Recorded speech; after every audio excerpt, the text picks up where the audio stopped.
Terence McKenna, how should I describe him? I asked a number of people, and they looked puzzled and loped off. Finally, I managed to get a consensus, which is this, that Terence is an expert in Amazonian shamanism, a philosopher, and an explorer of altered states, the sort of thing we all do when we get home of an evening. But I think he does it rather better than most. Terence McKenna, please welcome Terence.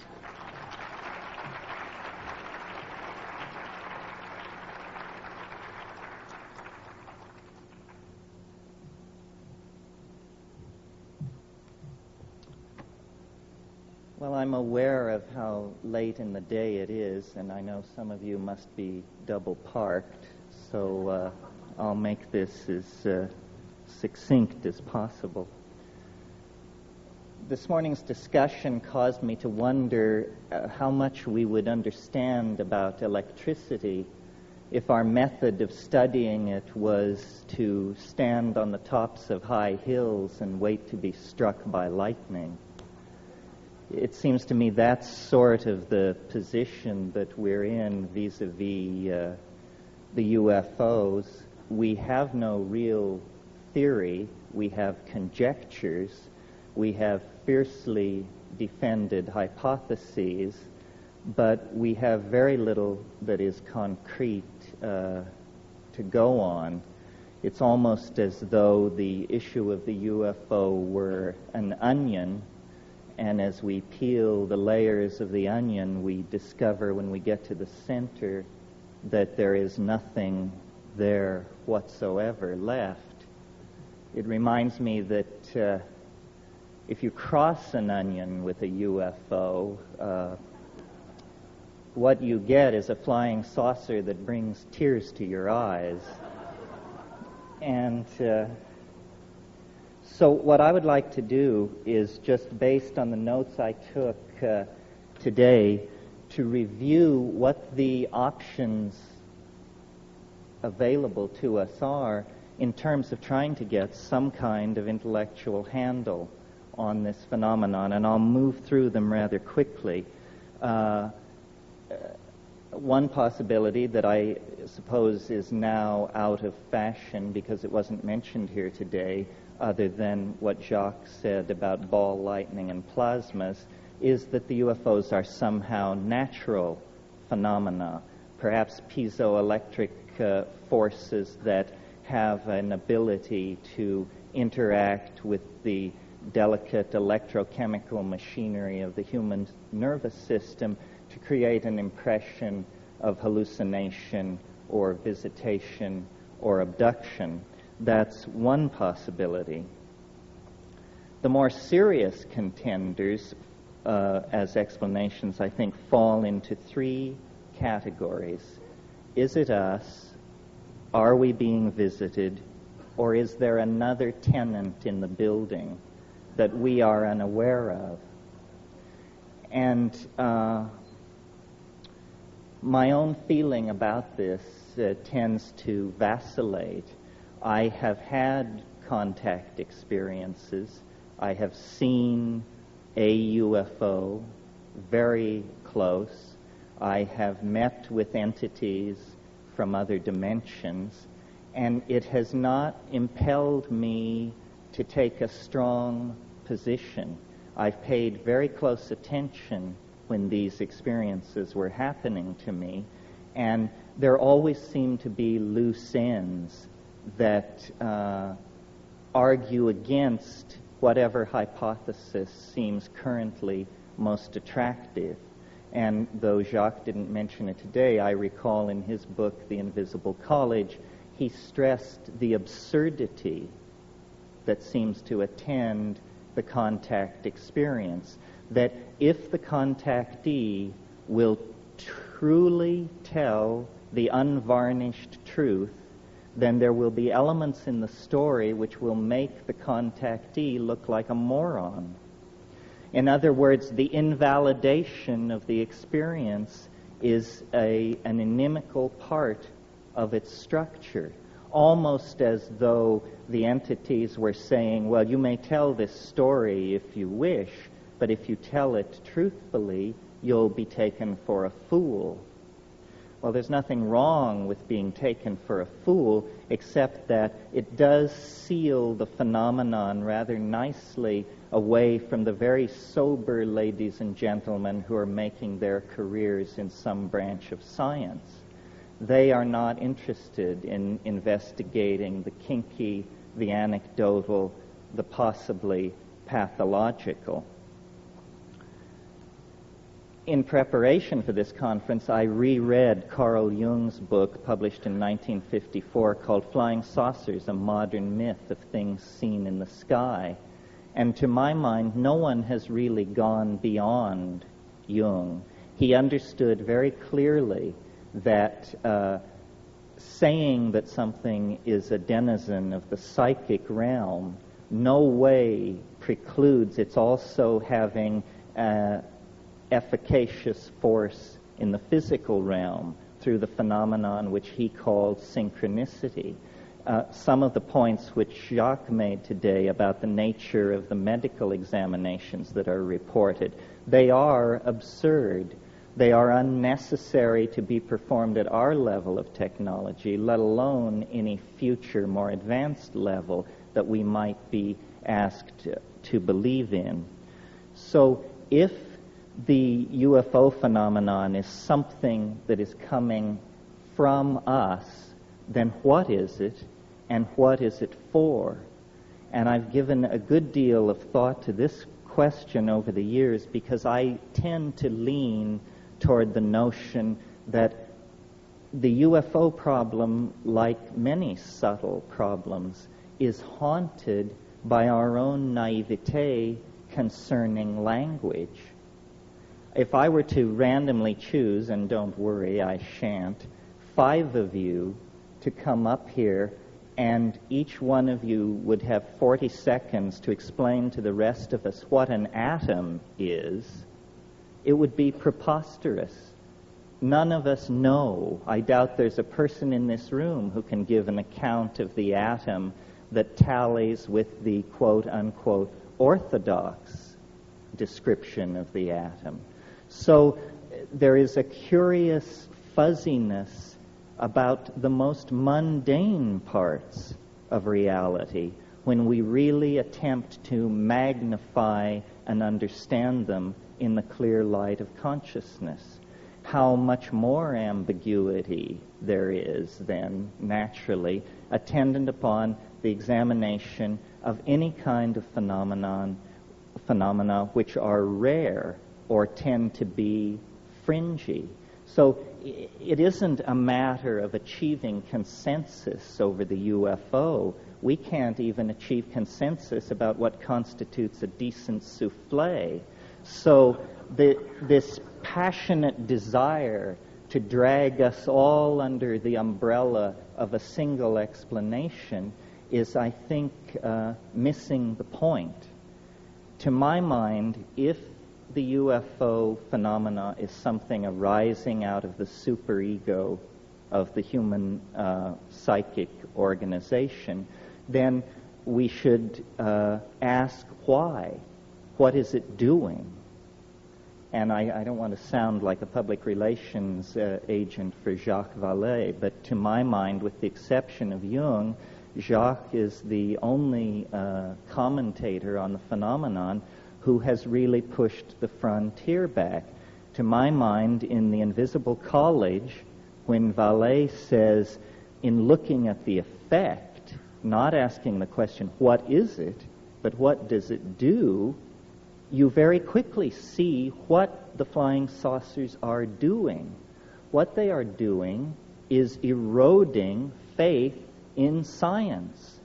They are an antidote to the scientific paradigm that has evolved over the past 400 years and which has led us to the brink of global catastrophe.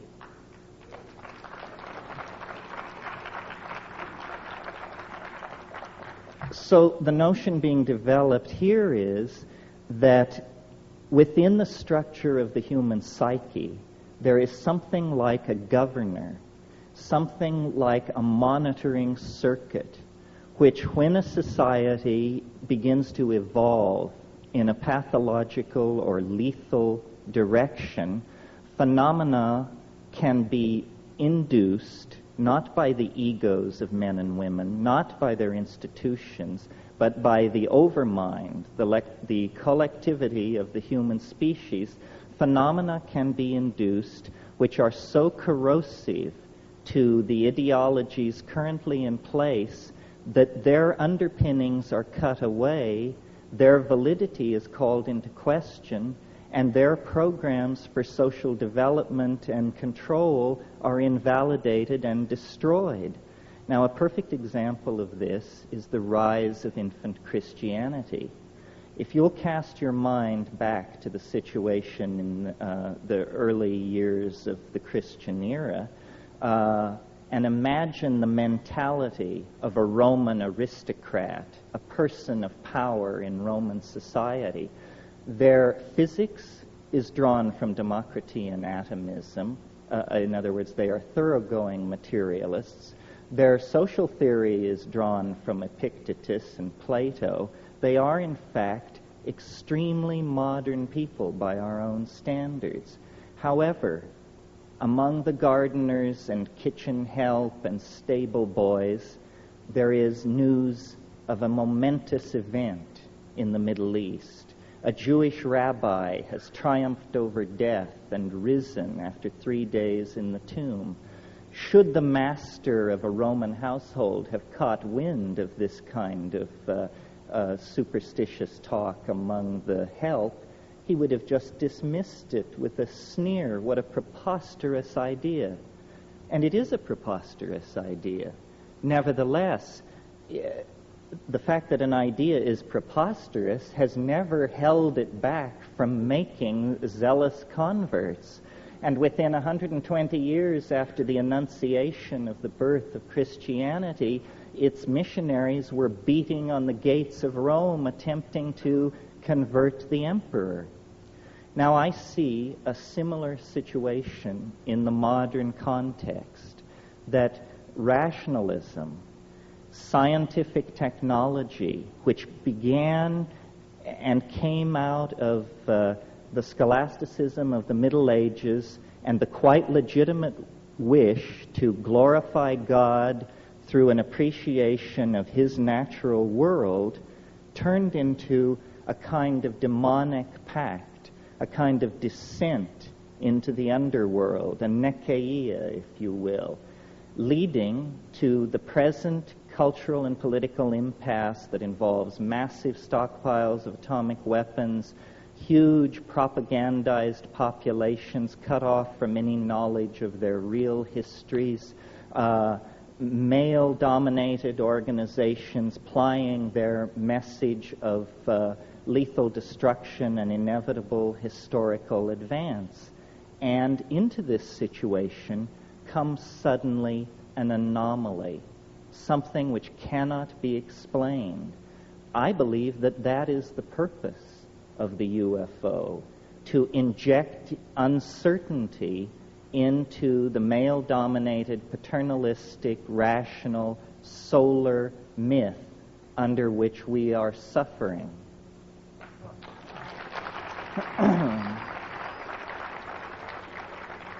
So, I suppose if you had to categorize this point of view, you would say I'm taking a depth psychological, psychoanalytic point of view. What I'm saying is that the UFO is nothing more than an assertion of herself by the goddess into history, saying to science and paternalistically governed and driven organizations, you have gone far enough. We are going to turn the world upside down. Your science is going to be shown up for what it is, nothing more than a pleasant metaphor usefully extrapolated into the production of toys for healthy children. That's what science is good for. It is not some meta-theory at whose feet every point of view from astrology to acupressure to channeling need be laid to have the hand of science announce thumbs up or thumbs down.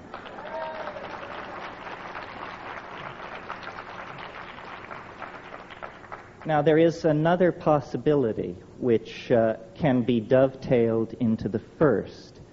It is that it is not so much the oversoul or the superego of the human species which is responsible for stopping scientific masculine paternalism in its tracks, but rather that, unbeknownst to self-absorbed and myopic human beings, we have always shared, or at least for a very long period of time, have shared this planet with another intelligent species, another entity, which may have been perfectly content to allow us to abide in our ignorance of its presence until the point where it came to its awareness that our style was toxifying, ruining, raping, and perverting the planet.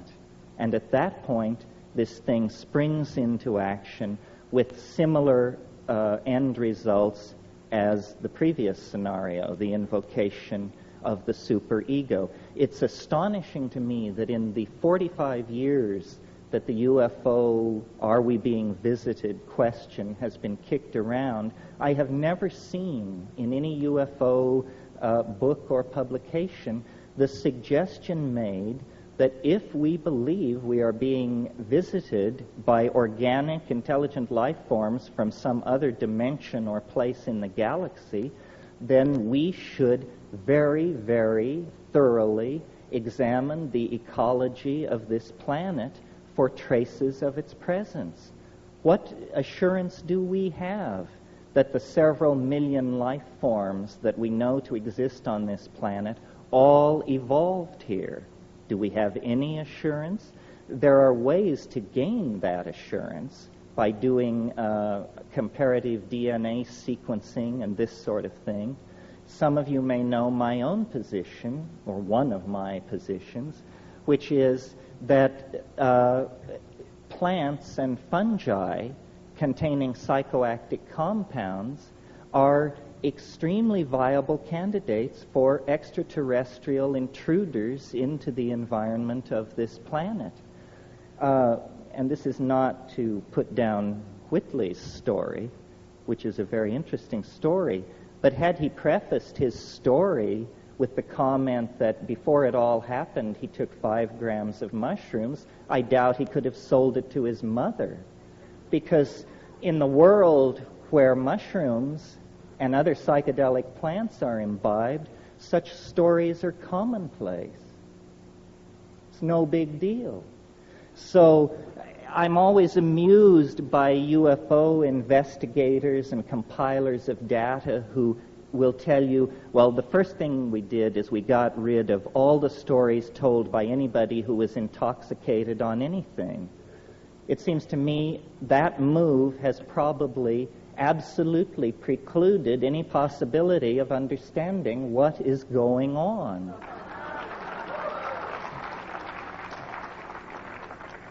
You see, culture is something that we wear like clothes.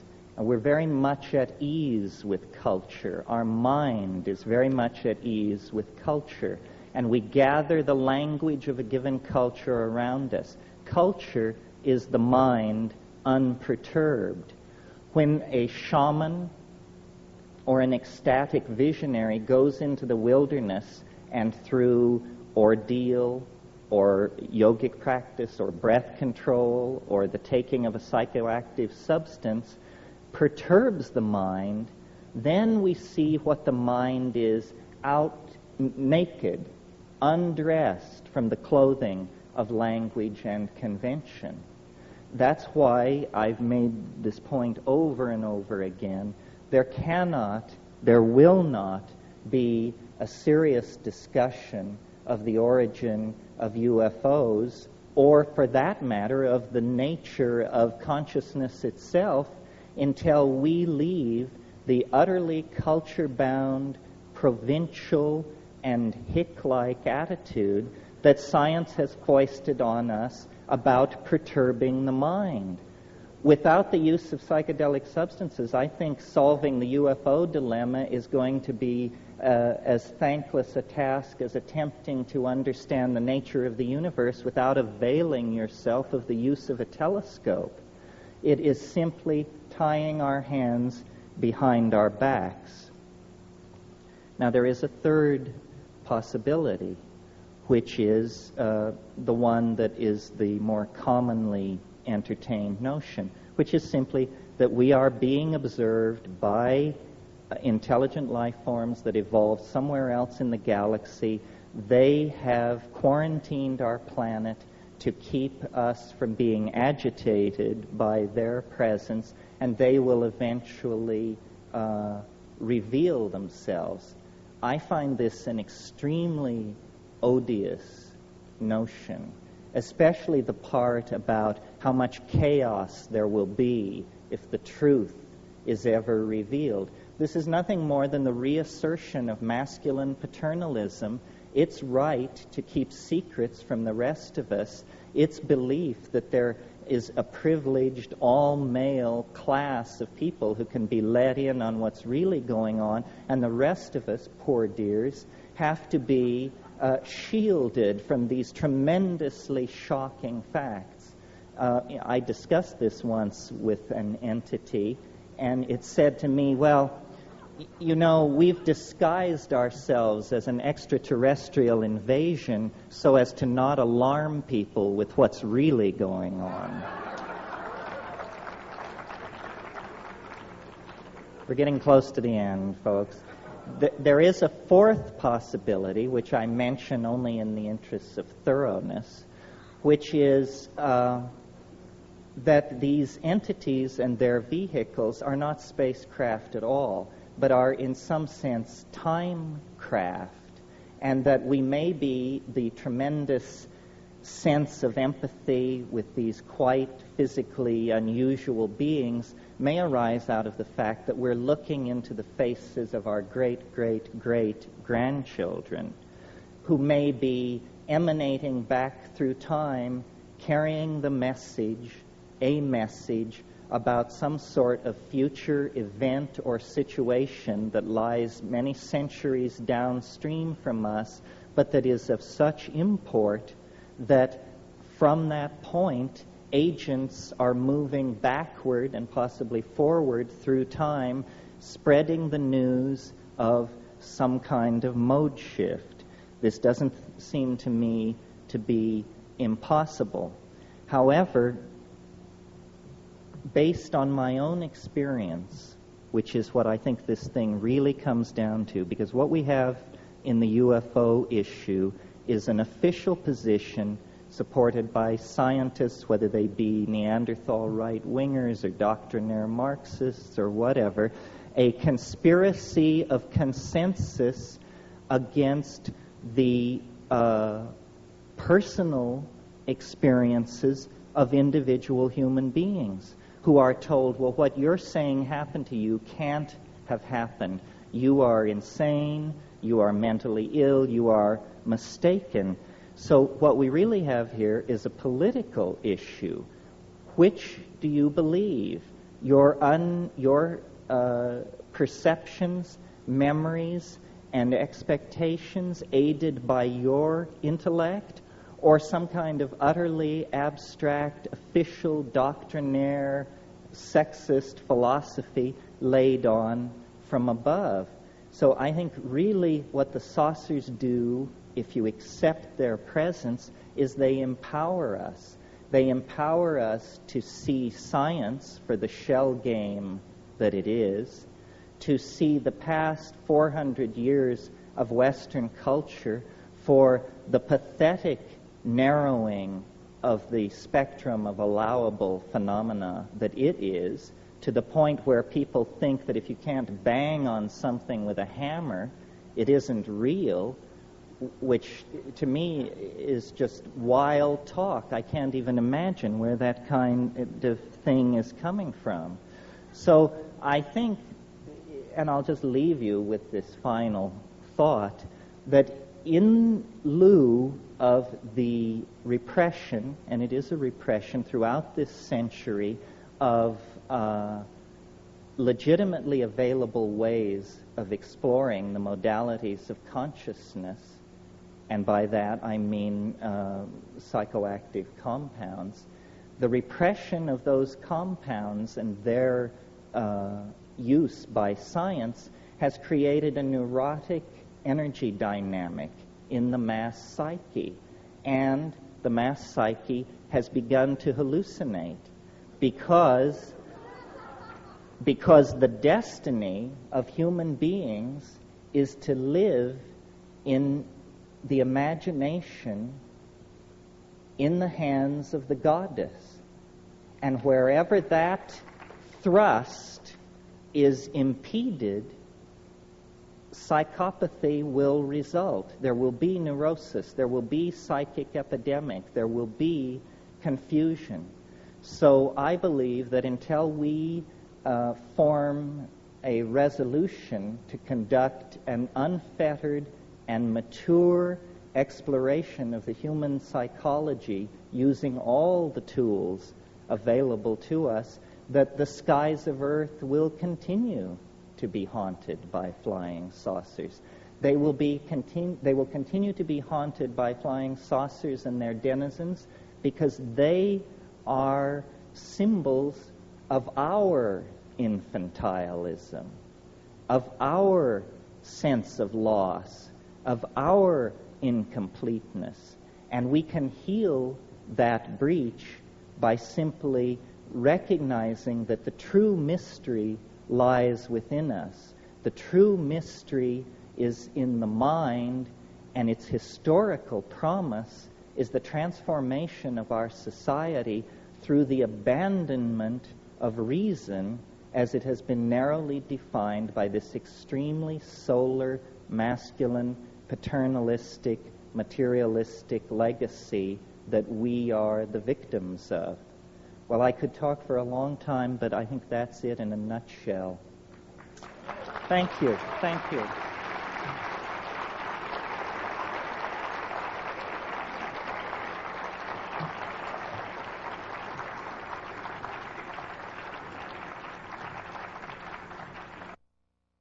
There were a couple of points I didn't cover.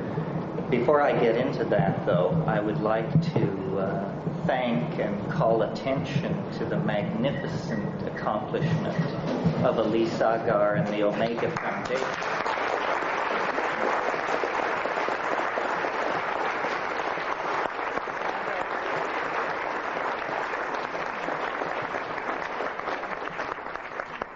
Elise and her people have done a tremendous job, and this is definitely the most glittering New Age event that I have ever had the privilege of attending. I said to someone, does the fact that the backdrops are beginning to look like the Russian Revolution mean we're making progress?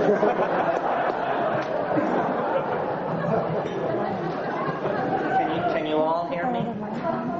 Put it up a little bit. Set it up. Can't do that a little bit. How's that? All right. Okay. The area that I want to just spend a few minutes on tonight that I didn't touch on this afternoon is what then is to be done? Tolstoy's question. Once we reach this level of admitting the phenomenon, experiencing the phenomenon, trying to talk with each other about it, what is to be done? How are we to translate the message coming from the other side into a concrete reality that works for all of us? Or is that a good thing? And my take on this, which is nothing more than my take on it, is that what we are involved in and with in the UFO phenomenon is an extremely poignant and intense effort to end our alienation from the unconscious. That we can no longer have the luxury of an unconscious portion of the human psyche, that is an artifact of the childhood of our species, and that in fact the ending of childhood, anticipated brilliantly in Arthur C. Clarke's novel Childhood's End, the ending of childhood is what we are experiencing in relationship to the alien archetype. As a species, we are coming into a kind of pubescent awareness of the presence of the other. Our childish historical concerns that were self-directed and self-indulgent no longer satisfy, and a deep kind of yearning has come upon the species, a yearning for the confirmation of the presence of an other. In the same way that an adolescent child becomes aware of and develops an extremely intense, highly charged, and ambivalent attitude toward the opposite sex, I think we are discovering in our own psychic structure the potential, the possibility of a relationship with an intelligent species outside ourselves. And this raises for us all the tensions, all the issues that accompany an adolescent love affair. How are we to eliminate the human unconscious and come into our birthright as fully conscious, enlightened beings? What is to be done? Again, my opinion is that what we need to do is to concentrate on the phenomenon of communication and the evolution of language. We have been far too naive about the role that language has played in the construction of reality at its center, let alone off on the fringes with the elves and the fairies and the UFOs. We need to test the envelope of language. We need to perfect the fine idea of being able to communicate with each other. At the moment, and I think we proved it at this conference, it's nothing more than a fine idea.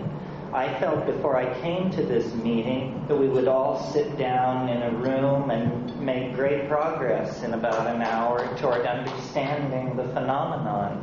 And then I discovered that we were all, including myself, heavily freighted with linguistic momentum, the power of our own metaphors to carry us past the opportunity to listen to what other people were saying. And so I think that what we are dreaming of is a common language. And what the saucers are attempting to teach is the modality of a linguistic transformation in the direction of a kind of communication that is not dependent on culturally sanctioned dictionaries, but that is in the bones, in the neurons, in the synapses, so that the ambiguity which attends all our discussions about reality will be purged from our worldview. This is the essence of falling in love. One definition of falling in love is nothing more than lifting the veils of misconception between two entities and still being able to go forward towards some kind of union. So I really believe that we have moved so far from an awareness of the feminine portion of our psyche that now the thing dearest to us and closest to us must present itself in consciousness under the guise of an extraterrestrial or interdimensional invader. It's a comment on the alienation of our era. And the way this schism can be breached, the way this psychic wound can be healed, and a kind of species-wide individuality emerge is through taking control, conscious control of the evolution of language. This means paying a great deal more attention to what we say to each other, to linguistic intent, I think that the main legacy of the 1960s into the 80s was a legacy of language transformed in the direction of feeling. To me, the most shocking part of the male dominance of our worldview is the paucity in our language of terms that convey emotion. We have 500 words for the components of a steering mechanism. We have 5 words for emotions. Each one of us is a swim in a concatenation of emotionally subtle wave phenomena that come and go just below the surface of our awareness. But if any one of us turns to another and says, "How are you doing?" the answer is, "Fine, fine, yourself." This is presenting a tremendous barrier to us to the expression of our wholeness. And I'm completely willing to line up behind Carl Jung on the notion that the UFO is an expression of our longing for wholeness. In principio et verbum, et verbo caro factum est. In the beginning was the Word, and the Word was made flesh. In other words, if you were an actual extraterrestrial standing off in a spaceship looking down on this planet, you would not see the strivings of individual species. You would not even see the great classes of organized organic life. What you would see instead is a gene swarm, a language frenzy, the coding of meaning in genes, in words, in architectonic productions, in poetry. What is happening on this planet is the self-reflecting genesis of communication for itself. It is language, somehow, that is loose in our species, on our planet, within and without the flying saucer. So, communication, which we take astonishingly for granted, considering the very basic kinds of needs that we communicate to each other, is actually the great frontier of our spiritual becoming. It seems to have passed right by us that we already possess a form of telepathy. That the miracle of communication involves the fact that I make small mouth noises and you instantaneously consult the culturally sanctioned dictionary, and out of your dictionary you construct a map of my linguistic intent, and then through a series of grunts and nods we assure each other that we know what we mean. So, in a sense, I said this afternoon that the UFO was here to confound us, to confound science. On another level, like the psychedelics, it is here to catalyze a finer evolution of communication, to goose us toward a little tighter epistemic and ontological definition of the business of communicating with each other. If we could refine our channels of communication, we would coalesce into the kind of omnipotent, extra-worldly organism that we anticipate in our vision of the flying saucer. So I think really the flying saucer has become the guiding image of our own cultural evolution. We are going to live in the imagination. This planet is involved in a birth process. There is nothing unnatural about what is going on this planet, and there is nothing unnatural or inappropriate about us. It's simply that the planet has carried us to term. We are now ready to leave the womb, and the womb is in danger of toxemia if we in fact do not leave it. We have passed into a new kind of time where the separation of our species from the planet that gave us birth is a necessity for the survival of both parties. And like any birth, it is a moment of crisis. It can end in catastrophe, and perhaps the saucers stand off to perform a necessary cesarean if things really turn into chaos. Many contactees report an apocalyptic scenario involving the saucers taking everybody away in the wake or in the imminence of a thermonuclear exchange.